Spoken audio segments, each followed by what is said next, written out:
Hi friends, அஸ்ஸலாமு அலைக்கும். இன்னைக்கு மம்மா சமையலில் ரொம்ப பயனுள்ள கிச்சன் டிப்ஸ் மற்றும் நிறைய வீட்டு குறிப்புகள் தான் பார்க்க போகிறோம். இந்த வீடியோ கண்டிப்பாக உங்களுக்கு ரொம்ப இன்ட்ரெஸ்டிங்காக இருக்கும். ஸோ மிஸ் பண்ணாமல் வீடியோ ஃபுல்லாக பாருங்கள். அதுக்கு முன்னாடி நீங்கள் இப்போ தான் மம்மா சமையல் சேனலை முதல் முறையாக பார்க்குறீங்கன்னா நம்ம சேனலை சப்ஸ்கிரைப் பண்ணிவிட்டு பக்கத்துலேயே இருக்கிற பெல் பட்டனையும் கிளிக் பண்ணி வச்சுக்கோங்க. நம்ம வீடுங்களில் இந்த மாதிரி பயறு வாங்கி ஸ்டோர் பண்ணி வைப்போம். சுண்டல் பயறு வகைகள்லாம் ரொம்ப ஈஸியாக வண்டு வந்துடும், பூச்சி வச்சிரும். அதுவும் இந்த பயறுங்கள்லாம் உள்ளேருந்தே வண்டு வைக்கிறனால சீக்கிரமாக ஓட்ட பயிராயிரும். அப்புறம் அதை நம்ம யூஸ் பண்ண முடியாது, வேஸ்ட்டாக கீழே தூக்கி போடுற மாதிரி தான் இருக்கும். ஸோ அந்த மாதிரி வராமல் இருக்க பயிரோட ஒரு ஸ்பூன் விளக்கெண்ணெய் சேர்த்துக்கோங்க, அல்லது நல்லெண்ணெய் கூட நீங்கள் சேர்த்துக்கலாம். ஸோ ரொம்ப கம்மி அமௌண்ட்டாக 1 கிலோ பயிருக்கு 1 ஸ்பூன் சேர்த்தா போதும். சேர்த்துட்டு இந்த மாதிரி நல்லா மிக்ஸ் பண்ணி விட்டுருங்க. இந்த மாதிரி எண்ணெய் சேர்க்கறனால இது பயிரோட டேஸ்ட்டை கொஞ்சமும் மாற்றாது. அது மட்டும் இல்லாமல் பயிர் நம்ம யூஸ் பண்ணும்போது நல்லா ஊற வச்சு கழுவிட்டு தான் யூஸ் பண்ணுவோம். ஸோ இப்படி நீங்கள் ஸ்டோர் பண்ணி வச்சு பாருங்கள், பயிர் ரொம்ப நாளைக்கு ஃப்ரெஷ்ஷாகவே இருக்கும். அடுத்ததாக இஞ்சியோட தோலை ரொம்ப ஈஸியாக எப்படி க்ளீன் பண்ணுறதுன்னு பார்க்கலாம். இஞ்சியில் உள்ள மண்ணெல்லாம் நல்லா சுத்தமாக கழுவிட்டு இதை ஒரு 10லேருந்து 15 நிமிஷம் தண்ணியில் போட்டு ஊற வச்சுருங்க. அதுக்கப்புறமா ஒரு ஸ்பூன் அல்லது இந்த மாதிரி ஒரு ஸ்பேட்டுலா வச்சு இதை நீங்கள் க்ளீன் பண்ணிங்கன்னா ரொம்ப ஈஸியாக இஞ்சியோட தோல் உரிக்க வரும். ரொம்ப நீங்கள் அழுத்தி கூட தேய்க்க வேண்டாம், ரொம்ப ஈஸியாக தேய்ச்சாலே போதும், அதோடைய தோல் உரிக்க வந்துடும். ஸோ இந்த மாதிரி நீங்கள் க்ளீன் பண்ணி பாருங்கள், ரொம்பவே ஈஸியாக இஞ்சி தோலை க்ளீன் பண்ணிடலாம். நிறைய பேர் என்கிட்ட இஞ்சி பூண்டு விழுது பக்குவமாக எப்படி அரைக்கணும்னு கேட்டிருந்தீங்க. டெய்லி யூஸ்க்கு இஞ்சி பூண்டு விழுது நான் எப்படி அரைப்பேன்னு உங்கள் கூட ஷேர் பண்ணுறேன். ஒரு மிக்ஸி ஜாரில் 1 கப் அளவுக்கு இஞ்சி எடுத்துக்கோங்க, அதே அளவுக்கு பூண்டு எடுத்துக்கோங்க. இது கூட தண்ணியோ எண்ணெயோ உப்போ எதுவுமே நீங்கள் சேர்க்க வேண்டாம்.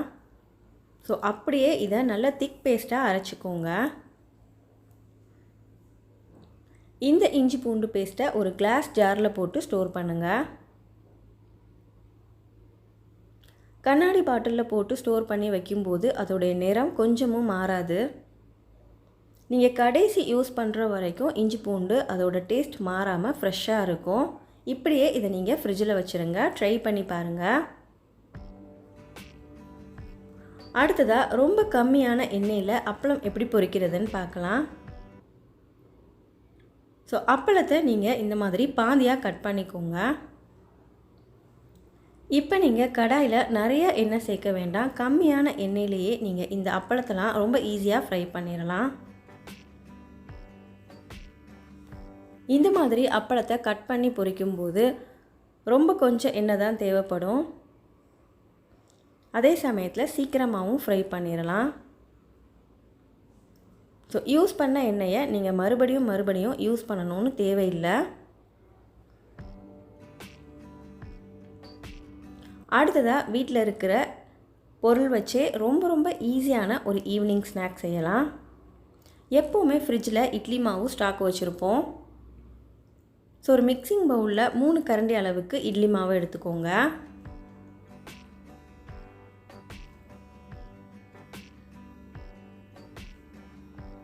இது கூட 1 ஸ்பூன் சுக்கு பவுடர் சேர்த்துக்கோங்க, 1 ஸ்பூன் எள்ளு சேர்த்துக்கோங்க,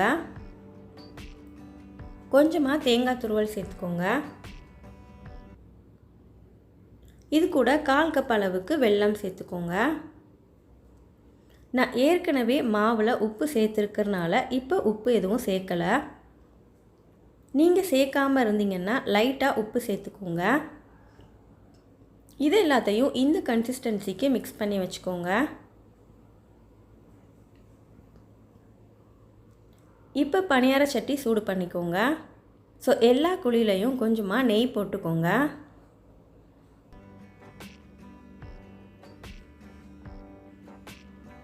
ஸோ நெய் கொஞ்சம் மெல்ட் ஆனதும் மாவை ஒரு கரண்டியாக குழியில் ஊற்றிடுங்க.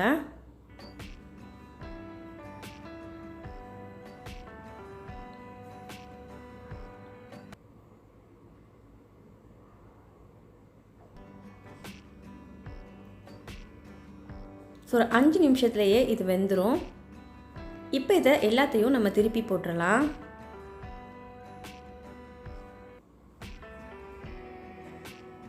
ரொம்ப ரொம்ப ஈஸியாக ஒரு 10-15 நிமிஷத்துலேயே இந்த ரெசிபி செஞ்சிடலாம்.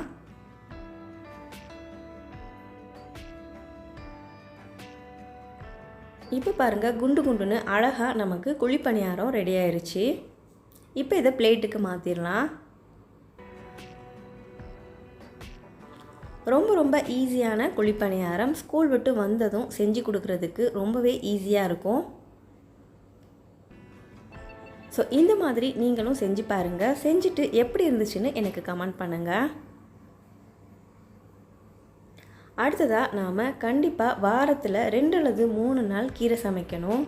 கீரையில் தான் அதிக இரும்பு சத்துக்களும் வைட்டமின் சத்துக்களும் இருக்குது.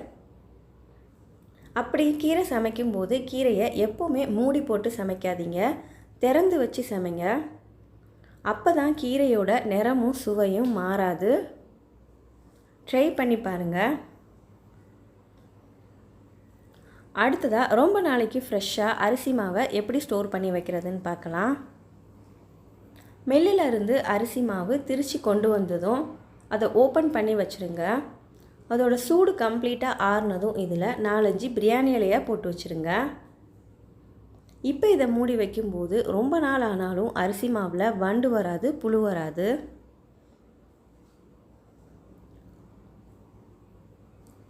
அடுத்ததாக ட்ராவல் பண்ணுறதுக்குன்னு தனியாக நம்ம இந்த மாதிரி ஒரு ஃப்ளாஸ்க் வச்சுருப்போம். ஸோ வெளியில் போகும்போது டீ கொண்டு போவோம் அல்லது குழந்தைங்களுக்கு பால் கொண்டு போவோம். ஸோ அப்படி கொண்டு போயிட்டு வந்து வீட்டில் வந்து இதை நம்ம அப்படியே மூடி வச்சுருவோம். ஸோ மறுபடியும் எடுத்து இதை யூஸ் பண்ணும்போது இந்த ஃப்ளாஸ்கில் இருந்து ஒரு மாதிரி ஸ்மெல் வரும். ஸோ எம்டியாக இதை மூடி வைக்கும்போது இந்த ஃப்ளாஸ்கில் பேட் ஸ்மெல் ஃபார்ம் ஆகிருக்கும். ஸோ அந்த மாதிரி வராமல் இருக்கிறதுக்கு ஃப்ளாஸ்க் யூஸ் பண்ணிவிட்டு அதை மூடி வைக்கும்போது அதை நல்லா கழுவிட்டு ட்ரை ஆனதும் இதோட இந்த மாதிரி ஒரு பேப்பர் எடுத்துக்கோங்க. ஸோ அந்த பேப்பரை நல்லா கசக்கிட்டு ஃப்ளாஸ்கில் சேர்த்துருங்க. ஸோ ஃப்ளாஸ்க் உள்ளே போட்டுட்டு இதை மூடி வச்சுருங்க.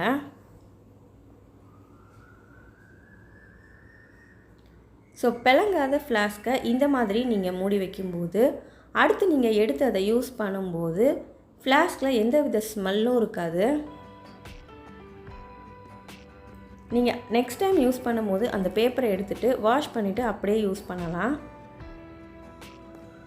இன்றைக்கி நான் சொன்ன குறிப்புகள் எல்லாமே உங்களுக்கு ரொம்ப ரொம்ப யூஸ்ஃபுல்லாக இருக்கும்னு நம்புகிறேன். இந்த வீடியோ உங்களுக்கு பிடிச்சிருந்தால் லைக் பண்ணுங்கள் அண்ட் உங்கள் ஃப்ரெண்ட்ஸோடு ஷேர் பண்ணிக்கோங்க. இதே மாதிரி இன்னும் நிறைய வீடியோஸ் பார்க்கணுன்னு நினச்சிங்கன்னா நம்ம சேனலை சப்ஸ்கிரைப் பண்ணிக்கோங்க. நம்ம அடுத்த ஒரு சூப்பரான வீடியோவில் பார்க்கலாம். பாய்.